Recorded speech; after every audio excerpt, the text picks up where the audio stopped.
This morning I watched Turning Red for the first time and I was so surprised how many different scenes there were that showed disrespect for parents, authority, and tradition. So in the first 30 seconds of the film, you've got Mei Mei, this 13-year-old. She says something like, "The number one rule in my family is honor your parents. But if you take it too far, you might forget to honor yourself." So at the very beginning, in the first 30 seconds, you've got the narrator, the protagonist of the whole story, the main character saying, hey, we're taught to honor our parents, and in my society in China, we're taught to honor them a lot. But should you honor your parents? Are you honoring them too much? Are you honoring yourself enough? Maybe you need to honor yourself more than your parents. A few minutes into the film, you've got Mei Mei's 3 girlfriends, and after she leaves, she's portrayed as being this kind of straight A student who tries to do everything right. And then when she leaves, her 3 friends say, wow, she's so brainwashed. So those who are obedient to their parents, who are trying hard in school, are kind of painted as being brainwashed. Throughout the film, in multiple ways, the mom is portrayed as being kind of controlling, disconnected,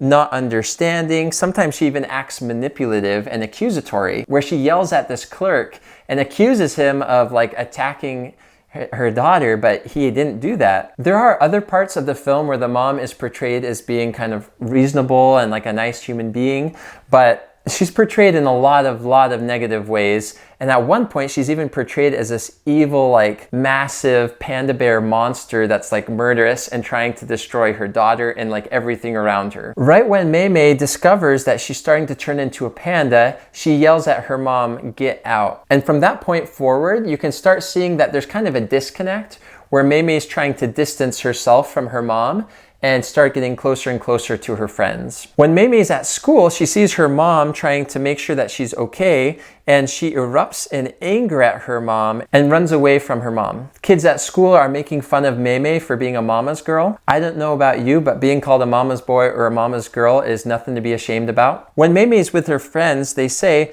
if they don't trust us, talking about their parents, anyway, then what's the point? And then her friend reacts and says, wow, who are you? I love it. And they talk about how they're becoming women finally. They're going to disobey their family. They're going to go to a boys' concert behind their parents' backs, lying to them, and that's going to help them become a true woman. Their friends say, this is going to be the true perfect crime.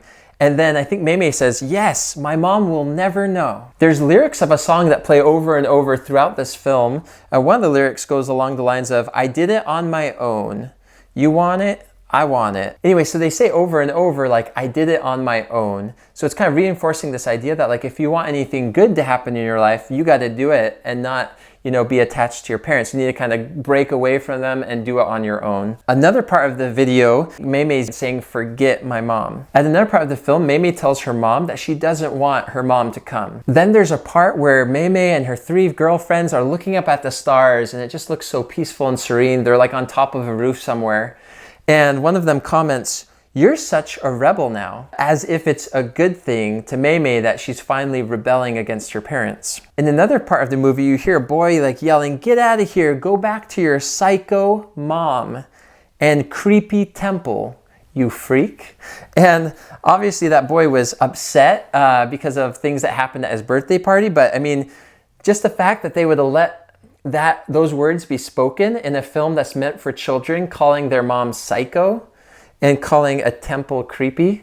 I mean, I'm not, of the faith of, Chinese people and reverencing ancestors in that way. But I mean, that's pretty disrespectful to have those words being spoken about, a religious sanctuary of sorts, to call it creepy and then to call your mother or your father psycho. At the climax of the film, the father's talking with the daughter about, letting out her inner panda. And he's basically giving her free license to decide to keep her inner panda. He says to his daughter, people have all sorts of sides to them, Mei. The point isn't to push the bad stuff away, it's to make room for it. Live with it. So basically the one most, honorable character of this whole film, who always seems wise and respectful and level-headed, tells his daughter that, it's okay.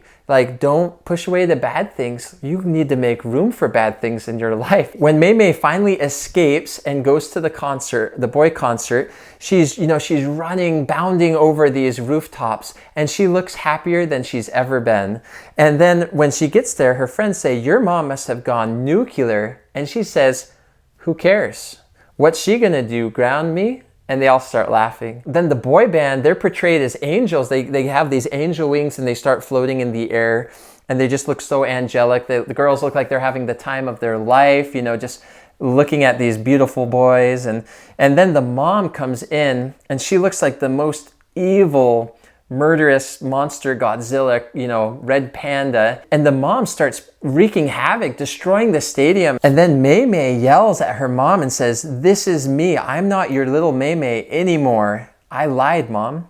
I like boys. I like loud music. I like gyrating." And then the mom says, "I never went to concerts. I put my family first. I tried to be a good daughter." So like the mother, she looks so hypocritical, right? Like she's this evil, murderous monster. And she's talking about how trying to do what's right. But from that standpoint, like from that perspective of her being portrayed as an absolute bloodthirsty monster almost, it just portrays that message in such a negative light of the idea of trying hard to do what's right, you know, trying to put your family first, having self-control not to do things like going to a concert that could be inappropriate. And then, you know, at the end, there is some resolution. The mother and the daughter kind of get along, but it's not the resolution that you would hope for. It's not, you know, the daughter realizing that there's value in listening to her parents. It's more like the daughter convinces her parents that they need to respect and love her crazy side and let her do whatever she wants to do and love her regardless. Now, I'm all about unconditional love of people no matter what they do, but I do think it's kind of a not good message to show children this idea of a child rebelling, lying, doing all these bad things, and then the mother being the one who has to change to come to terms with it. So Mei Mei goes to her mom and asks, "Hey, can I go to karaoke with my friends?" And then the mom's like, "You know, you shouldn't do that right now." And then she says, "My panda, my choice, Mom." And then the mom says, "Fine," and kind of gives in and lets her go. But I mean, that's not a very good resolution. A lot of Disney films show kids as being always right and parents often as being aloof, disconnected, not understanding, mildly abusive or manipulative. Now, I understand that that can happen, and I'm sure that's happened with a lot of people who write and produce these shows. But I mean, to paint parents in that way is so dangerous and counterproductive. Like if I show a video to my children that portrays parents as being manipulative and controlling and disconnected, like that really reinforces some negative messages that they could be getting from peers and really makes it very difficult as a parent to help teach and lead your children. Anyways, I hope this video is helpful for you in helping you decide whether or not to watch Turning Red with your family. If you want to see more reviews like this, go ahead and subscribe, and we'll see you in the next video.